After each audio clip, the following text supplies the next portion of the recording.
Driving in foggy conditions can be both very scary and very dangerous. We have all heard that using yellow fog lamps can help with improving the visibility. But we want to find out, why are they better, and do they actually work as advertised, or even work at all? So, we decided to conduct a series of controlled experiments to try and find out if yellow fog lamps are useful, or perhaps to show that this is just a case of an urban legend on steroids.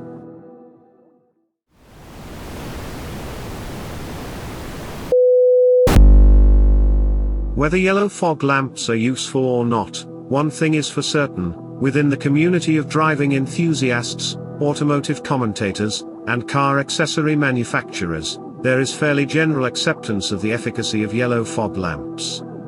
And automotive lamp manufacturers are very keen to upsell yellow fog lamps, especially as they can usually charge more for these products. But, regardless of whether yellow fog lamps are effective or not, we can say with complete certainty that there is a lot of bad science being thrown about, and quite frankly, a lot of bullshit explanations too. There is one small point that I would like to make. Some people have very strong views on this subject, and might want to write a comment and share their own personal experiences. Our advice would be to wait until you have watched the whole video, seen the experiments, and listened to the conclusions, before posting a comment. So, let's just take a look at a bit of physics.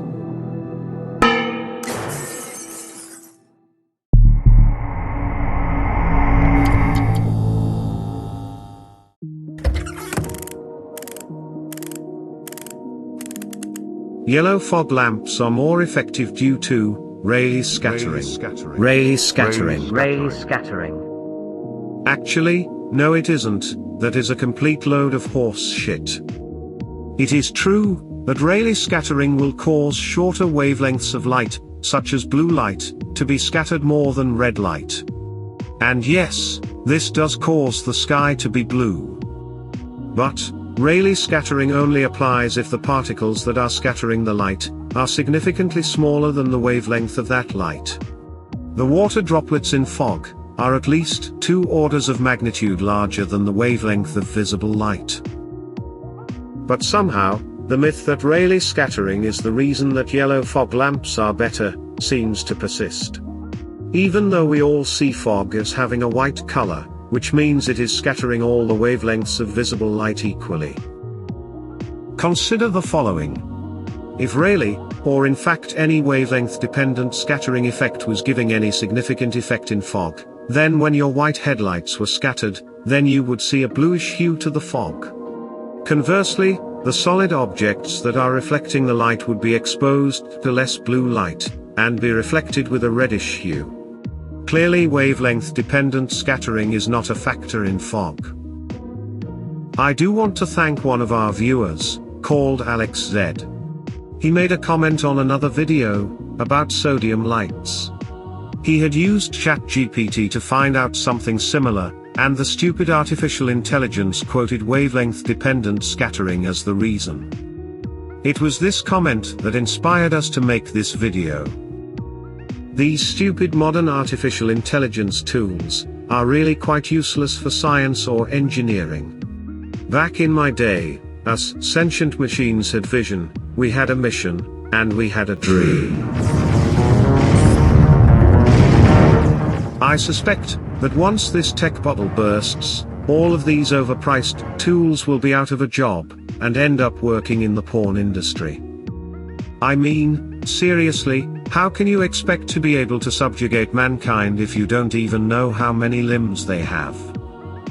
Until we run these experiments, we won't know if yellow fog lamps are beneficial, but we can at least say with some certainty that wavelength-dependent scattering effects are not playing a part in this discussion.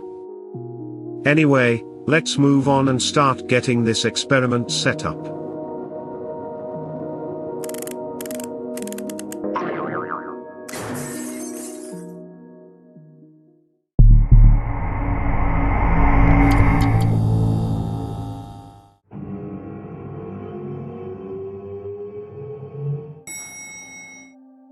Fog is a very complex atmospheric phenomenon that occurs under very specific weather conditions. In places like San Francisco, it is a very common occurrence. Where we live, it almost never happens. So, for these experiments, we are just going to have to create our own synthetic fog. For this, we are going to use some of these ultrasonic mist generators. They are really cheap and easy to use. They even come with a controller PCB that allows them to be individually turned on and off, which is great, as it allows for some control over the fog density. But, we need to be sure that our synthetic fog is representative of real environmental conditions that a driver is likely to encounter. Basically, we need to calibrate our fog. Looking through some papers, we found that standard cumulus type fog has a water droplet size in the range of 5 to 20 microns.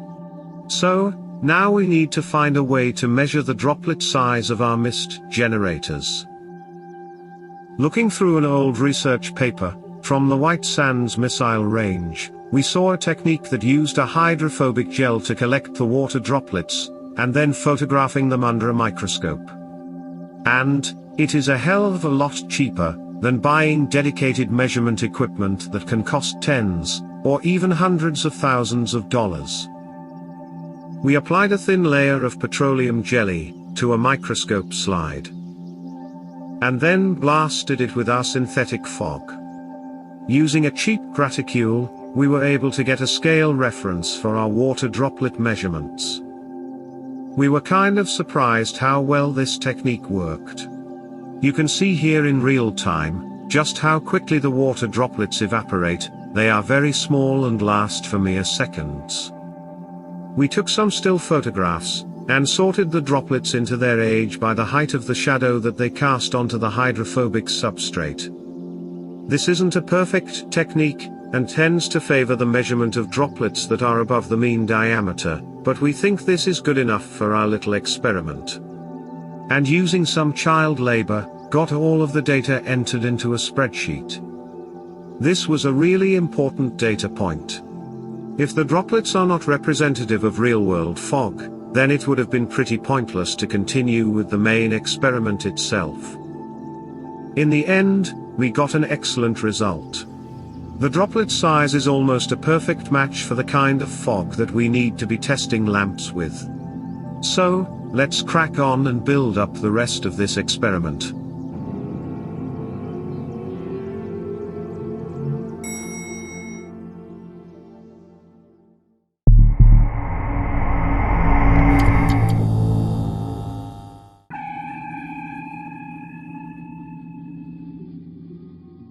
Now, we are going to build an enclosure for the experiment.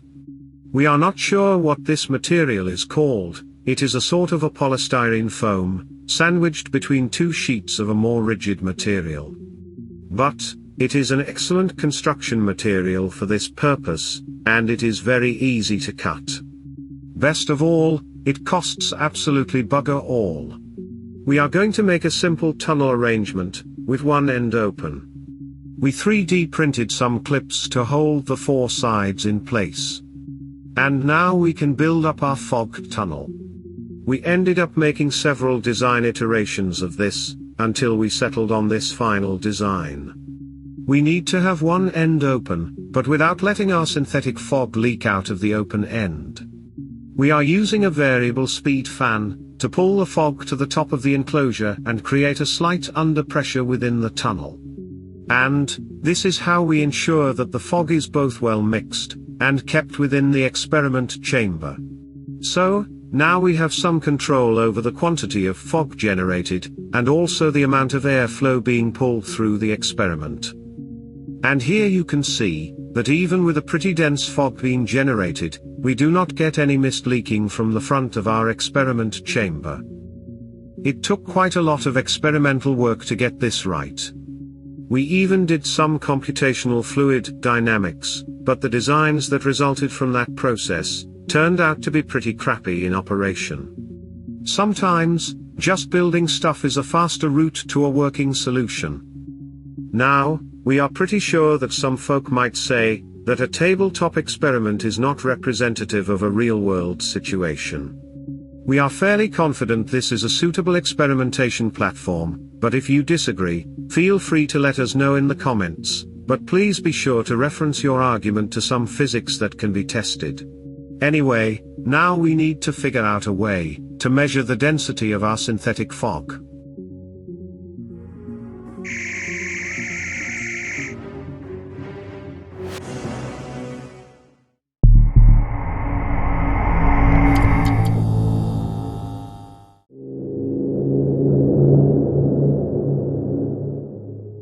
Given that we will match the light output of each of the light sources we plan to test, we figured it might be a good idea to also be able to measure the density of the fog, so we could match that too. So, we are going to need a fog-o-meter.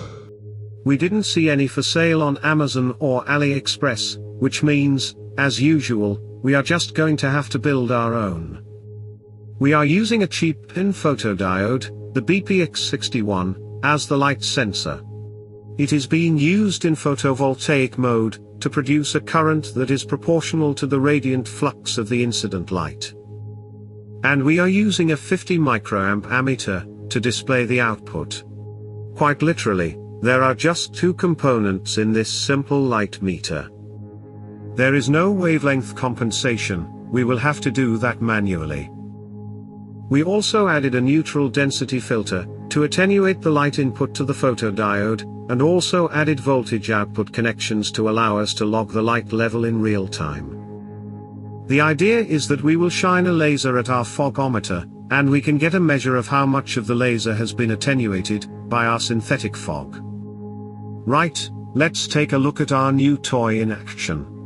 There is something quite satisfying about using old-school analog instruments. Watching the needle flick up and down gives a very intuitive feeling to the levels involved. The laser was probably overkill, but it does make for a nice visual effect, and this is YouTube after all. Right, now it is time to take a look at the fog lamps that we are going to be testing today, in our homemade experimental setup.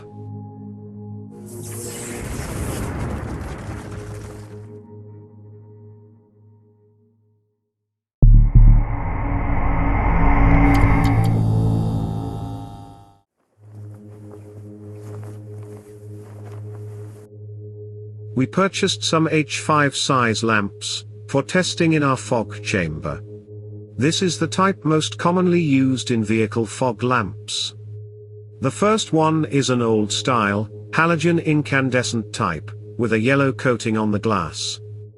Then, we have an LED type fog lamp that we are calling orange. Many manufacturers call this type golden yellow. I guess the fancy name helps with bumping the sales price up. Next, we have a yellow LED type, again this is intended for fog lamp usage. And finally, we have a standard white fog lamp LED bulb. This is of the type that is normally fitted to new cars, and is the standard fog lamp color used by automotive manufacturers. For the purposes of conducting tests, in a well-controlled way, we bought a lamp dimmer module. We want to be able to adjust the lamp brightness, and ensure that they are all at the same level during our experiments. And this brings us on to another important issue. We won't be able to use any incandescent lamps during our experiments. When this type of bulb is dimmed, not only does the brightness change, but the color of the emitted light is also affected. This is normal for black body sources like incandescent lamps. Here we can see that this yellow halogen lamp has a color temperature of about 2100 Kelvin. But, when this lamp is dimmed, the spectral peak is shifted up to the red end of the spectrum. This makes it very difficult to conduct well-controlled experiments. So, during these experiments, we will be confining our tests to those using the LED lamps.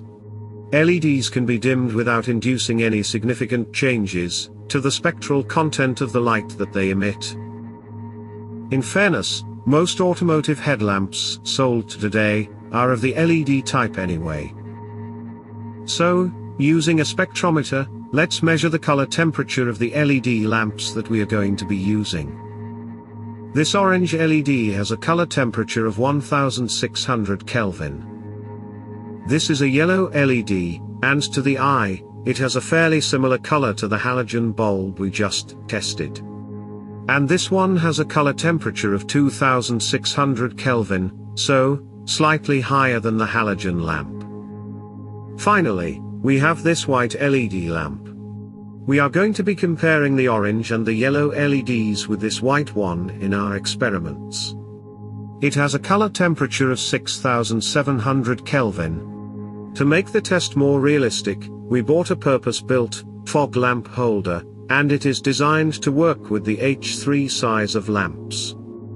So, at least we will have about the same illumination pattern as we can expect from a typical vehicle fog lamp. And, with a bit of 3D printing, we have a nice stand for our test lamp. So, let's get on and run some actual experiments and see how these lamps perform.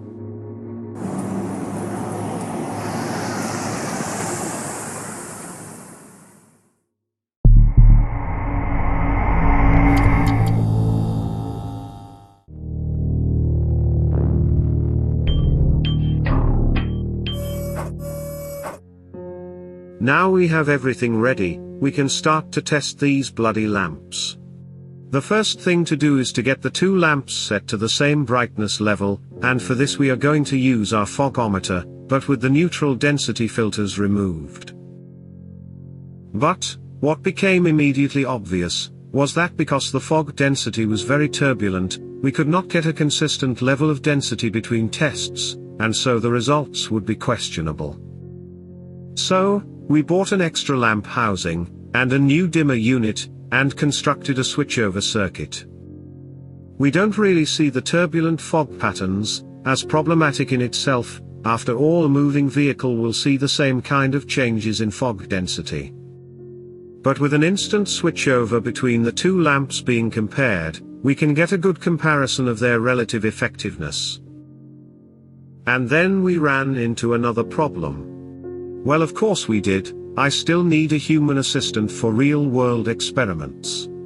He is still using a cell phone for our videos, and this presents some issues with this type of experiment. In video mode, this particular cell phone does not have a manual settings mode.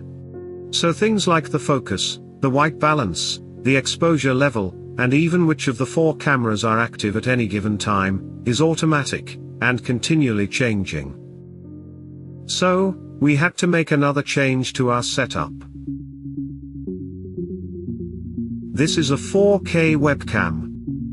Well, at least that is what it claims to be. Mind you, humans have such a terrible pair of optical sensors stuck to the front of their face that I could tell you it was a 1000K camera, and you would just have to take my word for it. And now we can set everything manually, and finally get a quantifiable and measurable difference between these damn light sources in fog. So, let's take a look at the results. First of all, we are going to compare the white LED with the orange one. When I say orange, please do remember that this is what the manufacturers refer to as golden yellow.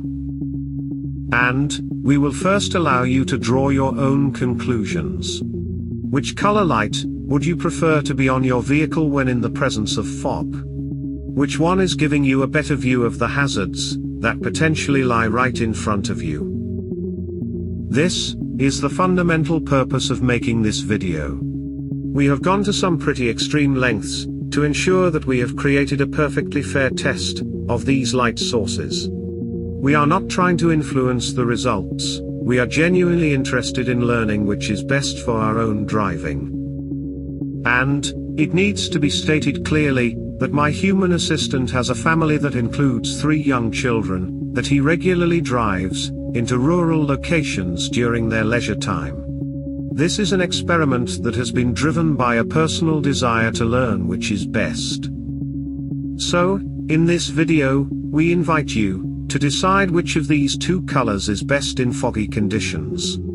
Which of these two colors do you want to be helping you to see in extreme fog, and which one do you think will make you feel more comfortable when driving your loved ones around? It's a very personal decision, after all. This is one of those experiments that requires your help to complete. If you take away any preconceptions, which color is best for you? Frankly, to my human assistant's eyes, the results are pretty marginal. However, what is pretty cool is watching what happens when the fog generators are turned off, and then allow the fan to overcome the static equilibrium, and clear the fog. Now, let's try the more traditional yellow-colored fog lamp, versus the white one. Again, we invite you to judge these results for yourself. We have created a poll in the community section of our channel page. Just click on the community tab, and you can place your vote there. We are genuinely interested to know which of these lamps gave a better result in our experiment. So, consider yourselves an integral part of this experiment, and please do let us know what you think of our results in the poll. This is not one of those myth-busting videos, it is just a case of trying to figure out which is best, and to dispel any questionable physics that is often bandied about. Next, we thought it might be interesting to use some other colors of light, and take a look at the visual effects in fog. Maybe, some other colors of light will allow us to see through fog better. We weren't terribly optimistic about the chances of that happening, but given that we already had this RGB LED, there didn't really seem to be any downside. This is a rather snazzy LED that comes with a nice controller, which lets us dim each of the three colors separately. Using a spectrometer, we can see how the spectrum is composed of just the three primary colors of light. This is a useful LED lamp, and we will be using this in some future videos. So, let's just take a look at how this LED performs in our fog tunnel. We weren't really expecting to see any surprises with this test, but in the end, we did see something a little interesting. With the pure red LED, we saw a lot more scattering from the fog. This is because the red LED has a lot higher apparent brightness, and this highlights another factor. The overall brightness of the light will make a considerable difference to the visibility in fog. Every image sensor, including the human eye, has a finite dynamic range. In this case, the red light is close to the brightness limits of the camera that we manually set.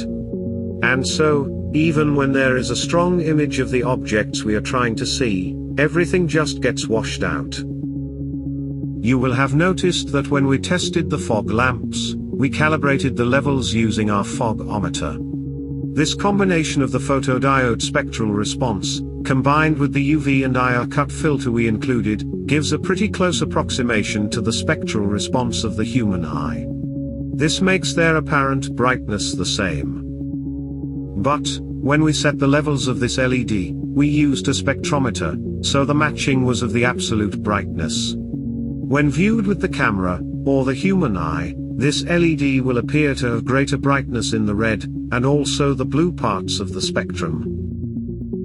Now, let's take a look at what we have learned, and more importantly, what aspects of this subject, that we have not managed to gain any insights into. And perhaps, see if there are any conclusions that we can make about this.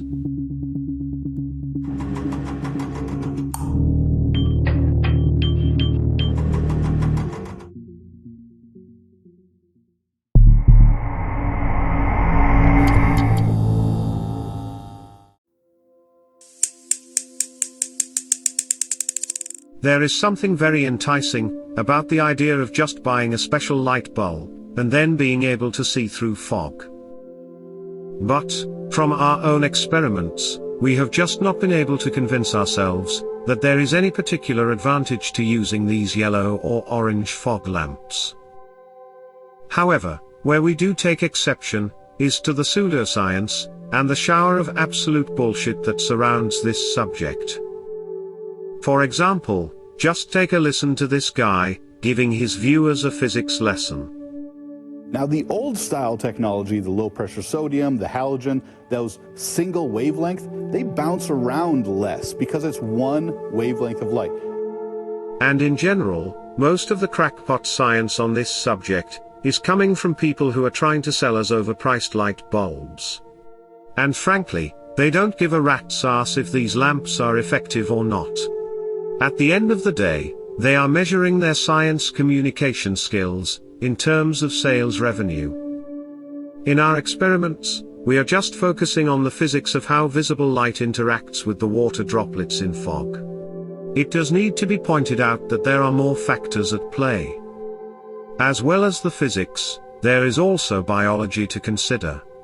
We do not pretend to know very much about how the human eye and the human brain interact to create the image you see before you, but this is also an important aspect to consider. It is often stated that using a yellow fog lamp, your eyes are more able to adapt to darkness and enable a sort of human night vision mode. What this argument is trying to say is that under yellow light, the human eye will increase in sensitivity, but white light won't allow that to happen. This is partially correct. The human eye will try to adapt to darkness, and over a period of about 20 to 40 minutes, the sensitivity of the photoreceptors will increase. But it will do so at the expense of the perception of color. And if you are still able to see a yellow color from your special fog lamps, then clearly, your eyes have not adapted to the darkness level of your surroundings. Otherwise, you would not be having the perception of the color yellow, and everything would appear as black and white. And finally, there is the more obvious point, that if you are driving around with your lights on, clearly your eyes will not be able to adapt to darkness at all. There are other human factors that also might be important here. For example, it is often stated that yellow lights will improve the perceived contrast, or that it will reduce eye strain. If you know of any research or studies that have been conducted in this field, please feel free to let us know about these in the comments. In the description below, we have included links to some of the research papers we found to be useful in preparing our experiments. Maybe these will be useful to any viewers that wish to research this subject some more, or even perhaps to conduct their own experiments. Finally, we would also like to ask you to share your thoughts on our little experiments. We are really keen to know which of these lights you perceived as being better in fog. It will only take a few seconds to participate in the poll. The results could be helpful to everyone. Anyway, that's all we have for you today. We hope you enjoyed our little video, or at least found some parts of it interesting. If you think we deserve it, then please feel free to give it a like. And you could always hit subscribe if you want to see more content like this. In a change from our normal practice, we have enabled YouTube advertising. We are saving up for a camera. All of the photography you have seen in our videos has been captured using a cell phone, the limitations of which is starting to limit the kind of content we can produce. We wish to express our sincerest gratitude to the following viewers for their donations towards our camera fund. This is still a hobby channel, so we can say what we want, and YouTube's algorithm can go and get f***ed. Thank you for your time.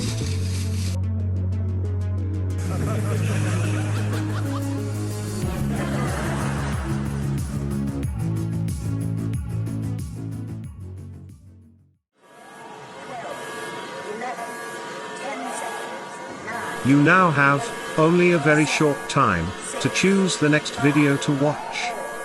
3, 2, 1.